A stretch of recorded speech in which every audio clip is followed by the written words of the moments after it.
Hi, Bedrock Affect community. Oren Rosen here, co-founder of Bedrock Affect. I have a friend who he's expecting a promotion. We've been talking about it. He's been sharing with me for a while now. He's a really close friend, and their company has been acquired and is going through a whole reorg, and it's created a bit of turmoil, but there's various interviews that have been going on from senior executives, and he's been one that's had the benefit of being interviewed and asked a lot of questions. So he has a sense that he's going to get the promotion.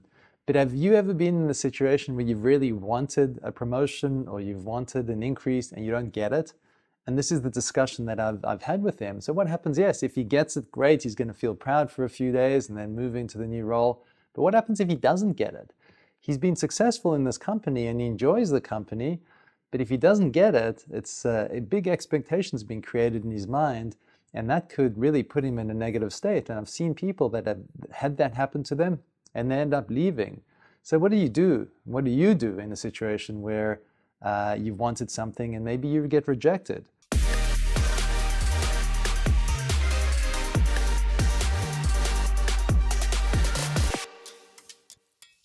This is something that salespeople face all the time. Objections is a very common thing in sales as to how do you handle objections. And so I want to give you a way to think about it, because objections really is a positive thing if you think about it. And rejection can also be a positive thing, because at the end of the day, what we need to do and how we need to approach any rejection or objection in life is to first seek to understand and then be understood. So what does that mean? Well, it means that when you're faced with an objection, you don't know what another person is thinking. Communication is very, very difficult. And we never know if what we're saying is actually being understood effectively by the other person. So when I say first seek to understand, ask a lot of questions. This happened to me early in my career where I applied for a number of jobs and the first 3 of them I got rejected from. So rather than be a victim and blame the company and say, oh, they don't know what they're talking about and just move on, I took it as an opportunity to actually phone up the HR department and say, okay, thank you for the rejection letter. Can I just understand what it is that happened and why I got rejected?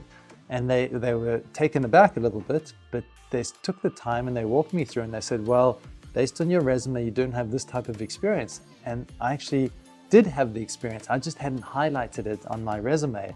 So I said, thank you for the feedback. There was no opportunity they had already made the job and made the decision and moved on. So I couldn't re-justify it to them. But I took the feedback, I modified my resume so that the next company I went to, I made sure that I highlighted the deficiency from what I'd learned from before.